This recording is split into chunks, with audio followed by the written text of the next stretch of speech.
मूर्ति पूजा गलत है या सही है? Actually, sir, the creator is only one. So why? Actually, I am having a question, sir.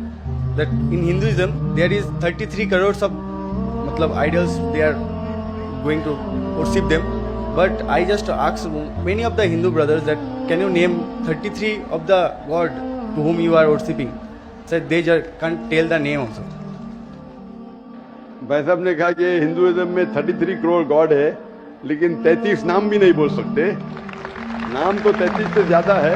33 से ज्यादा नाम तो मैं आपको बोल सकता हूँ हिंदुइज्म के गॉड के बारे में, जो लोग कहते हैं। लेकिन जिस तरीके से कुरान में लिखा है, सूरह इसरा में, सूरह नंबर 17 आयत नंबर 110 में, कुलिदुल्लाह अब्दुर रहमान अय्यमा तदु फलाहुल अस्माउल हुस्ना। आप अल्लाह को रहमान से बुलाओ या अल्लाह से बुलाओ, अल्लाह सुब्हानहू व तआला के सबसे बेहतरीन नाम है। लेकिन नाम सही होना चाहिए, और जो नाम भगवान अल्लाह ने खुद अपने आप को दिए वो नाम से पुकारना चाहिए।